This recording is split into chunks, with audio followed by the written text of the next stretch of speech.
भगवान राम को भरत की याद आ रही है। भरत की याद आ रही है भगवान राम को।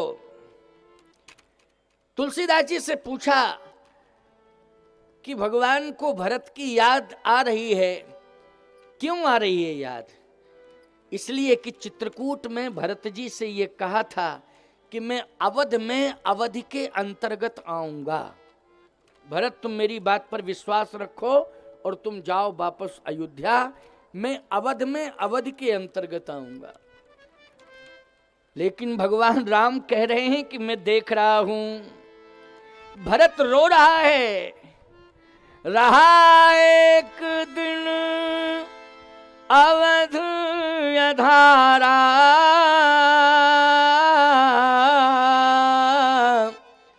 समझत मन दुख भयउ अपारा। कारण कवन नाथ नहीं आयु, जान कुटिल की धोमोए बिसरायु। कपटी कुटिल मोहे प्रभु चीन्हा, ताते नाथ संग नहीं लीना। मैं कपटी हूं, कुटिली हूं, अधम हूं। उस अधम को चित्रकूट से वापस कर दिया। लक्ष्मण, तुम्हारे जैसा भाग्यवान दूसरा कोई है नहीं, तुम्हारे जैसा बड़भागी कोई दूसरा नहीं। अहे धन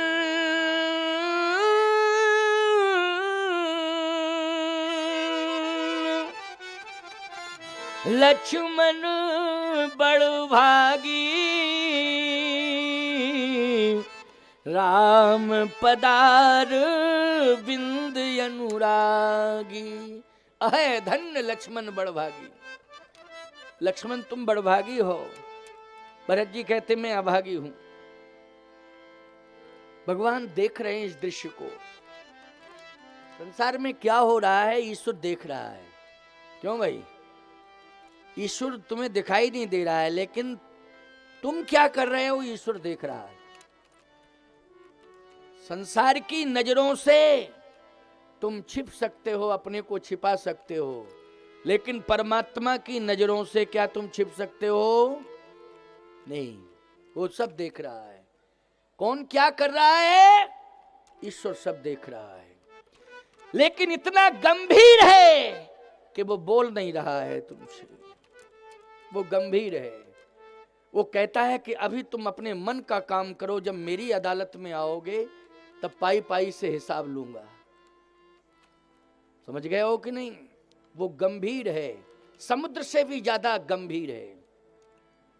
समुद्र में कितनी गहराई है इसका भी मापदंड नहीं है कोई, लेकिन शायद कोई समुद्र की गहराई को माप सकता है, लेकिन परमात्मा कितना गंभीर है इस मापदंड को कोई लेकर के नहीं जा सकता ईश्वर के पास, ना उसकी गंभीरता की गहराई को माप सकता है। ईश्वर कितना गहरा है, गंभीर है, कितना गंभीर है। आज भरत जी को देख लिया। भरत तो बेचैन हो रहा है।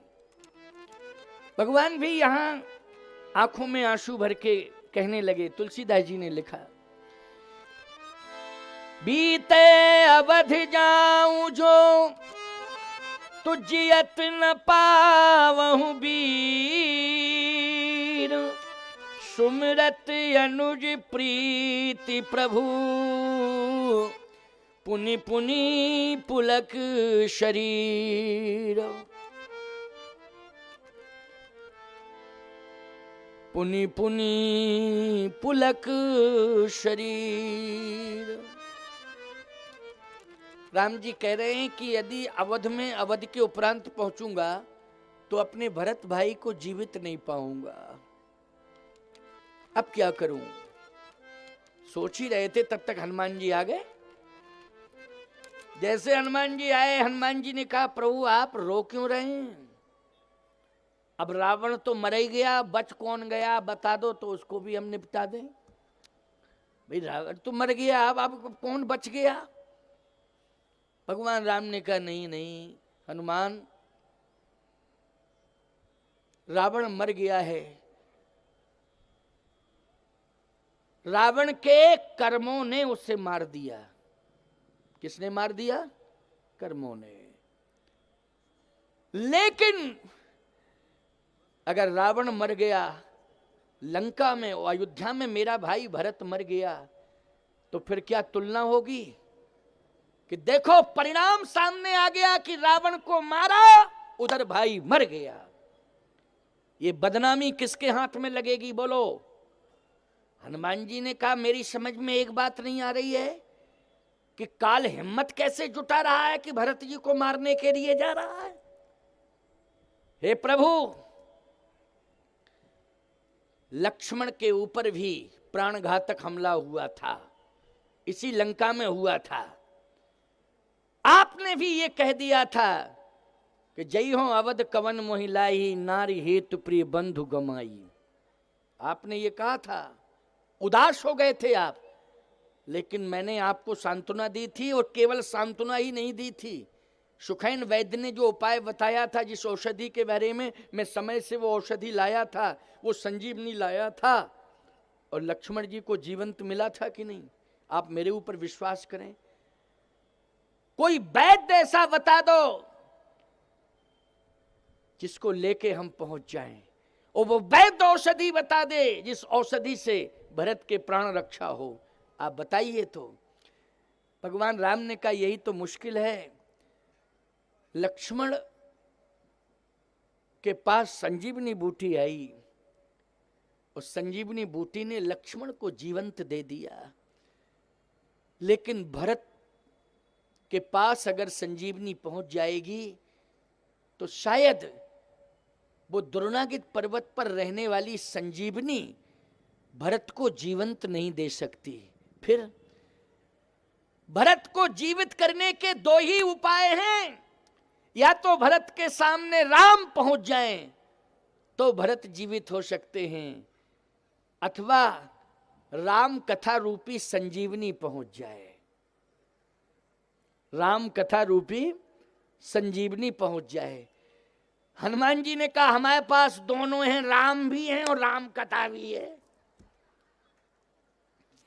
क्यों भैया, ये बात सही है कि नहीं? राम भी है हनुमान जी के पास और राम कथा भी है। और एक बात बताएं प्रभु, या तो हम आप ही को ले चलें डायरेक्ट, और नहीं तो जो प्राइवेट व्यवस्था में आप हैं मेरे अंदर क्यों भाई, सही बताओ, हनुमान जी के अंदर हृदय में कौन बैठे हुए हैं?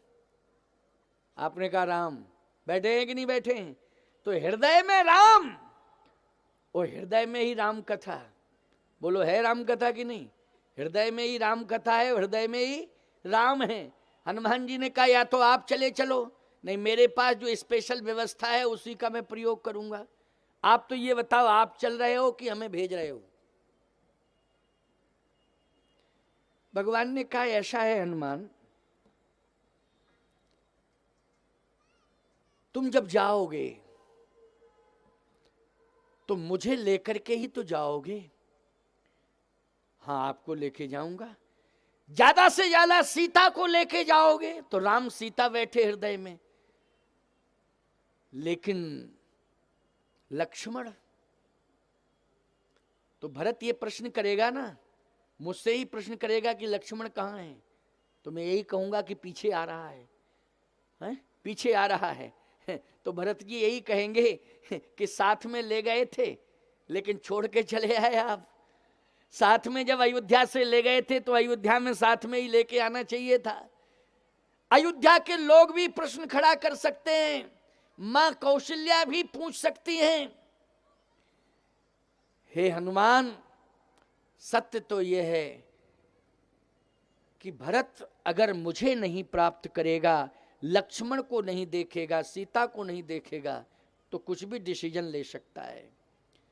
तो तीनों एक साथ कैसे जा सकते हैं, इसके लिए क्या व्यवस्था है? हनुमान जी ने कहा इसके लिए व्यवस्था है विमान, पुष्पक विमान। तीनों चले जाएंगे, वो जितने हैं वे सब चले जाएंगे, कोई दिक्कत, कोई रह ही नहीं जाएगा। पुष्पक विमान, तो कहा पुष्पक विमान बुलाओ। पुष्पक विमान आया था, तो पुष्पक विमान में राम, लक्ष्मण और जानकी तीनों तो बैठे ही, लेकिन जितने बंदर भालू थे, बोलो वो सब बैठ गए कि नहीं बैठ गए? पुष्पक विमान इतना बड़ा, एक सज्जन बोले महाराज इतना बड़ा था पुष्पक विमान। अरे पुष्पक विमान तो इतना बड़ा था कि उसमें बढ़ने की क्षमता थी, पूरी बंबई बैठ जाए फिर एक सीट खाली। हाँ, पूरा महाराष्ट्र बैठ जाए एक सीट खाली, पूरा भारत बैठ जाए एक सीट खाली, पूरा विश्व बैठ जाए एक सीट खाली। बढ़ता रहता था पुष्पक विमान। क्यों? एक सज्जन बोले महाराज इतना क्षेत्रफल कैसे? हमने कहा जब रहने वाले लोग अंदर जा रहे हैं तो जगह खाली हो गई पीछे। क्यों भाई? जगह पीछे खाली, जब सब रहने वाले लोग जब विमान में अंदर आ रहे हैं तो जगह खाली, विमान को जगह मिल रही है बढ़ने के लिए, विमान बढ़ता रहता था। ये उसमें क्षमता थी, ये वरदान प्राप्त था पुष्पक विमान को। हनुमान जी ने कहा कि अब विमान आ गया है, सभी बैठ गए, बानर भालू भी बैठे, अब क्या दिक्कत है? भगवान बोले लेकिन विमान से तो चलो, कहो कि ये चले। विमान से हनुमान जी ने कहा कि अब विलंब नहीं करो, जल्दी चलो। पुष्पक विमान चला। जैसे ही पुष्पक विमान चला साहब, प्रयागराज में पुष्पक विमान पहुंचा, और जैसे प्रयाग में पुष्पक विमान पहुंचा तो भगवान राम ने कहा हनुमान इधर आओ, जिस गति से ये विमान चल रहा है, समय से ये विमान मुझे अयोध्या नहीं पहुंचाएगा। उस समय से यदि ये विमान अयोध्या नहीं पहुंचाएगा तो निश्चित रूप से भरत के प्राण नहीं बचेंगे। अब क्या होना चाहिए? हनुमान जी ने कहा विमान नहीं पहुंचाएगा, लेकिन हनुमान तो पहुंचाएगा। आप बैठिए हनुमान जी के कंधे पर, अभी ले जाता हूं। हनुमान जी में ये क्षमता है कि एक कंधे, एक साइड में श्री राम जी, दूसरी तरफ श्री जानकी जी भी बैठ जाती, और लक्ष्मण जी की पूंछ बड़ी मजबूत है। लक्ष्मण जी तो क्यों भैया पूंछ ही का सहारा ले लेते, कोई दिक्कत नहीं। लेकिन जितने बानर भालू हैं वो बोले हम लोग कहां जाएंगे? हनुमान जी ने कहा तुम लोगों के लिए विमान है, आराम से विमान में बैठ के आओ। बंदरों ने कहा देखो हम विमान में विमान के भरोसे नहीं बैठे थे, विमान में भगवान के भरोसे बैठे थे, और जिस विमान से भगवान निकल जाएं वो विमान अयोध्या जाएगा कि कंधार? क्यों भैया? पता नहीं, उसका ठिकाना नहीं कि किधर चला जाए है? विमान भी चल रहा है तो भगवान के भरोसे चल रहा है। बोलो भाई, तुम्हारा वाहन भी चल रहा है तो ड्राइवर के भरोसे नहीं चल रहा है, किसके भरोसे चल रहा है? बोलो, भगवान के भरोसे चल रहा है। तुम कहो महाराज ड्राइवर बहुत होशियार है, अरे तुम्हारा ड्राइवर होशियार है और सामने वाले का ना हुआ होशियार तो क्या करोगे? तुम कहाँ जाओगे? बोलो भाई, वो उसका लक्ष्य ही कुछ बन जाए अथवा वो मूर्खता का परिचय दे दे तो आखिर तुम कहाँ जाओगे? इसलिए होशियारी मत बताना, ना वाहन पे भरोसा करना, ना ड्राइवर पे भरोसा करना, ना सड़क पर भरोसा करना, भगवान पर भरोसा करना कि भगवान के सहारे हम चल रहे हैं। और जाको राखे साइया मार सके न कोई, बाल न बांका कर सके चाहे जो जग बैरी होए। इसलिए भगवान के भरोसे घर चलाओ, भगवान के भरोसे वाहन चलाओ, और भगवान के भरोसे ही व्यापार चलाओ। प्यारे, भगवान पर भरोसा करो। ईश्वर की सत्ता विलक्षण सत्ता है, ईश्वर की सत्ता ताकतवर सत्ता है, सामर्थ है उसमें। इसलिए समर्थ प्रभु राम की शरण में रहो, उन पर विश्वास करो और निश्चिंत होकर के रहो। चिंता करने की कोई जरूरत नहीं है। आज बानरों ने कहा कि हम विमान में बिना राम जी के नहीं रहेंगे। भगवान राम ने कहा तो एक काम करो हनुमान, अब तो प्रयाग से पास में ही अयोध्या है, तुम पहले पहुंच जाओ और पहुंच के भरत को प्रभावित करना। सरकार प्रभावित कैसे करूंगा? कहा तुम राम कथा सुनाना, और राम कथा सुनाओगे तो राम कथा में अमृत है, और अमृत जहां होगा वहां बोलो मृत्यु आ सकती है क्या? बस फिर मैं पीछे से आया जाता हूं, अब ज्यादा दूरी नहीं रह गई। भरत ही कुशल हमार सुनायु, लेकिन कुशलता सुनकर के यदि भरत अपने धैर्य को धारण कर ले तो फिर तुम समाचार भरत का मुझे भी सुना देना, लेकिन कंडीशन पर विचार कर लेना है कि कंडीशन क्या है, परिस्थिति क्या है। भरत ही कुशल हमार सुनायु, समाचार ले तुम चली आयु। भरत का समाचार लेकर के मुझे सुना देना, मेरा समाचार भरत को सुना दो, जाओ। और जैसे हनुमान जी पहुंचे तो अयोध्या खाली थी, अयोध्या में तो कोई था ही नहीं, अयोध्या पूरी खाली थी, अयोध्या में कोई नहीं था। हनुमान जी ने देखा कि अरे अयोध्या में तो कोई है नहीं। भरत जी से पहली मुलाकात तो नंदीग्राम में हुई थी, 14 किलोमीटर दूर नंदीग्राम है। अब मुझे यहाँ नहीं रहना चाहिए, अब मुझे नंदीग्राम जाना चाहिए। अब विलंब मत कर हनुमान, निश्चित रूप से भरत जी ने कोई ऐसा संकल्प ले लिया है, भरत जी जिंदगी मौत की लड़ाई लड़ रहे हैं। अयोध्यावासी शायद भरत को बचाने में लगे हुए हों, इसलिए अयोध्या खाली है, अयोध्या में कोई है ही नहीं, अब तुझे विलंब नहीं करना चाहिए, नंदग्राम में पहुंच। हनुमान जी नंदग्राम में पहुंच गए। जैसे पहुंचे तो वास्तव में पूरी अयोध्या खड़ी है, भरत जी रो रहे हैं। राम विरह के आंसुओं से एक विरह सागर बन गया है। राम विरह सागर मह भरत मगन मन होत, विप्र रूप धरि पवन सुत, आए गए उजन पोत। विप्र रूप धरि पवन सुत, आए गए उजन पोत। हनुमान जी उसी समय ब्राह्मण का भेष धारण करके भरत जी के सामने खड़े हो गए।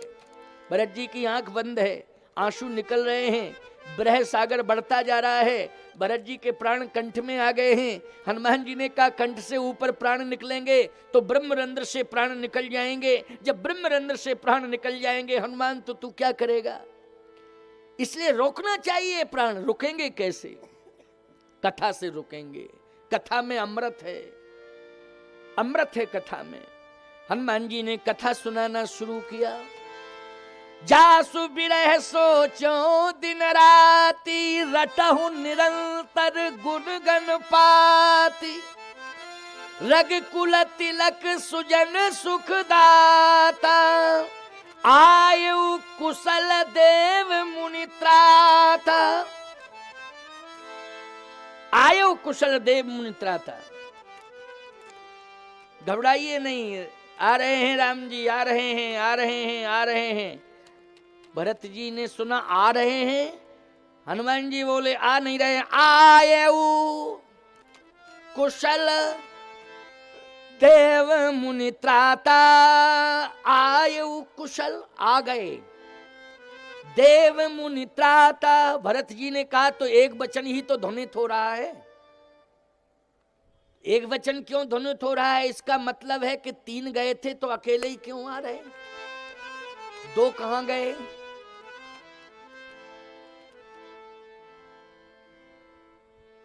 आयु कुशल देव मुनि त्राता, क्यों भाई एक वचन हो रहा है ध्वनित।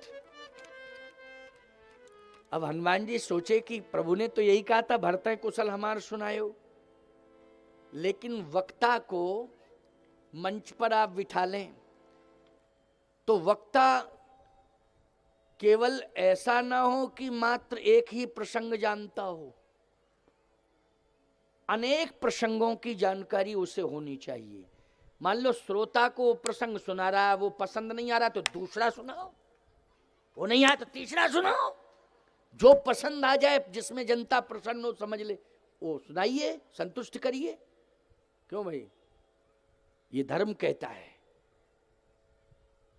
हनुमान जी तो वक्ता ही नहीं है, वक्तृत्व कला विशारद हैं। वाल्मीकि जी कह रहे हैं वक्तृत्व कला विशारद, हनुमान जी से बड़ा वक्ता तो संसार में है ही नहीं कोई दूसरा। हनुमान जी समझ गए। हनुमान जी ने कहा रे सुनो तो धैर्य धारण करो, सुनो तो आगे अच्छा सुनाओ। हनुमान जी ने कहा ध्यान रखना, एक वचन नहीं, आप 3 की बात कर रहे हो ना।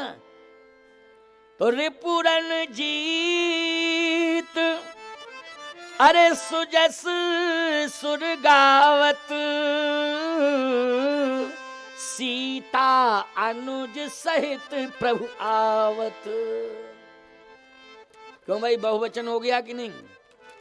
वो जैसे ही कहा सीता अनुज सहित प्रभु आवत, तो सुनत वचन बिसरे सब दुखा, त्रसावंत जन पाए पीयूषा। पीयूष मानी क्या होता है? पीयूष मानी क्या होता है? जहर। तो चुपचाप क्यों बैठे हो? पीयूष मानी होता है अमृत, होता है कि नहीं? और त्रिषावंत जन पाए पीयूषा। अमृत मिल गया कि नहीं मिल गया? अमृत किससे मिला? राम से मिला अमृत की राम कथा से मिला? बोलो, राम कथा से अमृत मिला। अभी तो राम नहीं मिले हैं, राम तो आ रहे हैं, लेकिन राम कथा ने अमृत दे दिया। और जैसे ही भरत ने अमृत का पान किया तो लोगों ने कहा कि राम कथा तो मिल गई, लेकिन राम तो अभी नहीं आए। हनुमान जी ने कहा पहले नेत्र खोल के देखो, तब न दिखाई देंगे राम। अयोध्या वासियों ने कहा कि हम तो नेत्र खोल के देख रहे हैं, यहां तो सूचना देने वाला आया, राम नहीं आए। भरत जी बोले राम जी तो नहीं आए, लेकिन राम कथा आ गई है, लेकिन राम कब आएंगे? हनुमान जी बोले आ गए, आ गए। हाँ नेत्र खोल के तो देखो। अयोध्या वासियों ने कहा नहीं आए। हनुमान जी बोले आ गए। भरत जी बोले झूठ बोल रहे हो क्या? हनुमान जी ने कहा कभी झूठ बोलता नहीं हूं। कहा यदि मैंने नेत्र खोल के देखा और राम जी का दर्शन नहीं हुआ तो जला के भस्मीभूत कर दूंगा, तुम भस्म हो जाओगे। क्योंकि जो असत्य बोलता है वो कोप भाजन बन जाता है।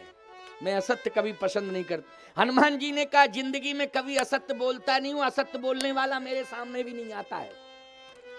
ये भी मेरी विशेषता, असत्य बोलने वाला मेरे सामने भी नहीं आता है।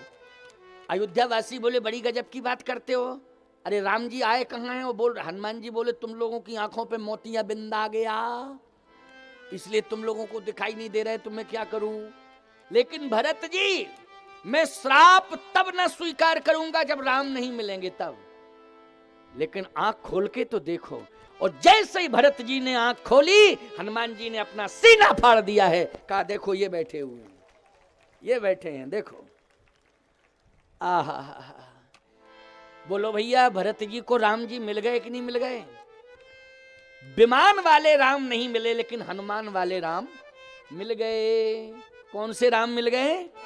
हनुमान वाले राम मिल गए। भरत जी बोल पड़े,